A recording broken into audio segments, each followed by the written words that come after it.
नमस्कार, जी उत्तर प्रदेश उत्तराखंड देख रहे हैं आप। मैं हूं आपके साथ दीपाली। सड़क पर निकलने से पहले सावधान हो, क्योंकि सड़क पर सफेद मौत मंडरा रही है। सफेद मौत यानी कोहरा, जिसमें ड्राइवर को कुछ नजर नहीं आता और सड़क पर चल रही गाड़ियां आपस में टकरा जाती हैं। आज मथुरा में भयंकर हादसा हुआ। कई गाड़ियां टकरा गई और उनमें आग भी लग गई। 4 लोगों की जलकर मौत हो गई। मरने वालों का आंकड़ा लगातार बढ़ता जा रहा है। 10 से ऊपर पहुंच चुका है मरने वालों का आंकड़ा, क्योंकि हमारे सहयोगी कन्हैया लाल शर्मा जब मौके पर पहुंचे तो उन्हें बसों में इंसानों के शरीर और अंग फंसे दिखाई दिए। हालत ये हो गई थी कि लोगों के अवशेष थैलियों में भरकर अस्पताल पहुंचाए गए।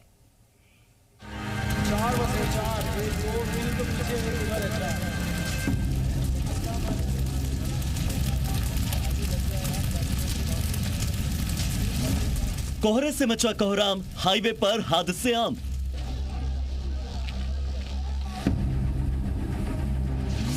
स्मॉग से लो विजिबिलिटी, लोगों की मुश्किल बढ़ी।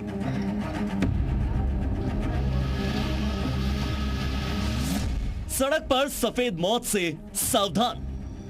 उत्तर भारत में जैसे जैसे ठंड बढ़ रही है, वैसे वैसे कोहरा बढ़ रहा है और सड़कें मौत बांट रही हैं। उत्तर प्रदेश के मथुरा में यमुना एक्सप्रेसवे पर कोहरे के चलते 7 बसें और 3 कारें भिड़ गई। दरअसल एक्सप्रेसवे पर घना कोहरा था और यही थी वो सफेद मौत जिसने कई परिवारों को उजाड़ दिया। अचानक एक बस ने कोहरे के कारण रफ्तार धीमी की और इसके चलते कई वाहन जो पीछे से आ रहे थे वो एक दूसरे से टकराते चले गए। बस वाला जो आया तो बस वाले ने अचानक ब्रेक मार के पूरी गाड़ी रोड पे लंबी हो गई। उसके पीछे से 3-4 गाड़ियां लड़ी और तुरंत आग लगना चालू हो गई। टक्कर होते ही गाड़ियों में आग लग गई। टक्कर के बाद ऐसा लगा जैसे बम फटा हो। लोग बसों के शीशे तोड़कर बाहर कूद रहे थे, अपनी जान बचा रहे थे। बहुत ज़्यादा जाम लगा हुआ था। मैंने अपनी गाड़ी वहीं पार्क करके और जब मैं यहाँ पे भगते हुए आया और आके देखा तो बहुत आग लगी हुई थी। आसपास के लोग दौड़कर पहुंचे, आग बुझाने में जुट गए। हादसे में गाड़ियां पूरी तरह से जलकर राख हो गई हैं। बस पूरी तरह से खाक हो गई। सुबह कोहरा छटने के साथ ही एक्सप्रेसवे पर राख ही राख दिखाई देने लगी और ये राख थी गाड़ियों की जो पूरी तरह से जली हुई थी। कई गाड़ियां आपस में टकराई है, जिसमें करीब 7 बस और 3 छोटी गाड़ियां बताई जा रही है। और आप देखिए, जो मेरे पीछे जो दृश्य आप देख रहे हैं वो यमुना एक्सप्रेसवे का है। यहाँ यूपी रोडवेज की बस भी है, प्राइवेट गाड़ियां हैं जो आगे की तरफ जा रही थी। इसमें अचानक टक्कर हुई और टक्कर के बाद गाड़ियों में बहुत तेज आग लगी। इन तस्वीरों में साफ दिख रहा है कि बस पूरी तरह से जल चुकी है। आसपास सड़कों पर मलबा ही मलबा है। हादसे के बाद हाईवे पर लंबा जाम भी लगा। फिलहाल आग पर काबू तो पा लिया गया, लेकिन मलबा हटाने का काम जारी है। तकरीबन 20 एम्बुलेंस से 150 से ज्यादा लोगों को अस्पताल भेजा गया। देखिए, पूरी गाड़ी जल चुकी है। इसमें अंदर बैठे कुछ लोग भी अंदर जल गए, जिसके कारण उनकी मौत हो गई। जो लोग बाहर निकल गए उनको उपचार के लिए समय रहते पहुंचाया गया है। जिलाधिकारी खुद यहाँ पर हैं और पूरे प्रशासन के अधिकारी यहाँ पर अभी रेस्क्यू ऑपरेशन चला रहे हैं। इसी बीच डीएम और एसएसपी समेत अधिकारी भी मौके पर पहुंचे। वहीं पुलिस, फायर ब्रिगेड, एनएचएआई और एसडीआरएफ के जवान रेस्क्यू ऑपरेशन में जुटे, जिसमें 5 बसें और 2 छोटी गाड़ियां आपस में टकराई और जिनमें आग भी लग गई, जिसमें अभी तक 25 लोग घायल हुए हैं और 4 लोगों की असामयिक मृत्यु हुई है। माननीय मुख्यमंत्री ने तत्काल इस घटना का संज्ञान लिया और हम लोगों को मौके पर भेजा कि जाकर के राहत बचाव कार्य करिए।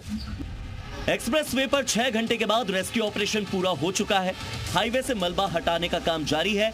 वहीं वाहनों की आवाजाही लगभग शुरू हो चुकी है।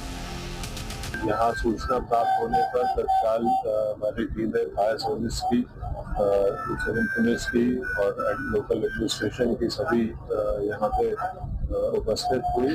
अब तक की जानकारी के अनुसार इस पूरे सर्च एंड रेस्क्यू ऑपरेशन ये लगभग कंप्लीशन पे है। अब तक लगभग 4 लोगों की मृत्यु होना इसमें पुष्ट हुआ है और शेष लगभग 25 लोग हैं जिनको अस्पताल में भर्ती कराया गया। उनमें से कोई भी गंभीर नहीं है।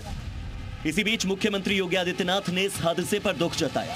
सीएम योगी ने सोशल मीडिया एक्स पर पोस्ट करके शोक संवेदनाएं प्रकट की। साथ ही मरने वालों के परिवार को 2-2 लाख रुपए के मुआवजे का ऐलान भी किया। इधर उत्तर प्रदेश के ही उन्नाव में सफेद कोहरे का कहर देखने को मिला।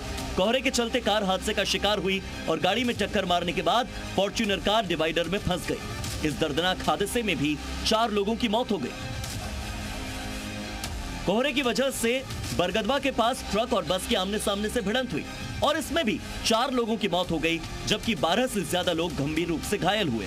संत कबीर नगर से अजमेर शरीफ जा रही बस हादसे का शिकार हुई और बस के साथ ही ट्रक के भी परखच्चे उड़ गए। यूपी के बागपत में भी कोहरा ज्यादा होने की वजह से सड़क पर कार सवार को आगे कुछ नजर नहीं आया और कार अनियंत्रित होकर सीधे पुल से नीचे जा गिरी। हिंडन नदी के पास बने पुल से 25 फीट नीचे गिरने की वजह से कार के परखच्चे उड़ गए और इस हादसे में भी 2 लोगों की जान चली गई। हिंडन नदी के पुल से एक कार अनियंत्रित होकर हिंडन नदी में गिर गई, जिसमें एक सिपाही समेत 2 लोगों की मौत हुई है, जबकि 3 लोग गंभीर रूप से घायल हैं। अब जरा इस तस्वीर को देखिए जो दिल्ली मुंबई एक्सप्रेसवे की है, जहां पहले से कुछ ट्रक और गाड़ियां कोहरे की वजह से आपस में टकरा गई थी और आगे नहीं बढ़ पा रही थी, लेकिन तभी एक तेज रफ्तार कार कोहरे की वजह से आगे खड़ी इन गाड़ियों को और इन ट्रक्स को देख नहीं पाई और जोर से टकरा गई। ऐसे एक एक करके न जाने कितनी गाड़ियां पहले से यहां आई और टकरा गई। प्रदूषण और कोहरे की वजह से भीषण सड़क हादसों ने खूनी मंजर खड़ा कर दिया है, जिससे हादसों को लेकर कई तरह के सवाल खड़े हो रहे हैं कि कोहरे में ड्राइविंग के लिए लोग और टेक्नोलॉजी कितने तैयार हैं। दिन पर दिन सर्दी के साथ सड़क पर कोहरा बढ़ेगा, धुंध भी बढ़ेगी। कोहरे में हादसे से बचने के लिए लोगों को संयम बरतना जरूरी है।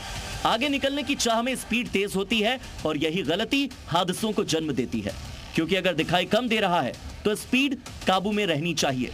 जितनी दूर दिखाई दे रहा है उसकी आधी स्पीड पर वाहन को चलाकर लोग अपनी जिंदगी बचा सकते हैं और दूसरों का जीवन खतरे में डालने से बच सकते हैं।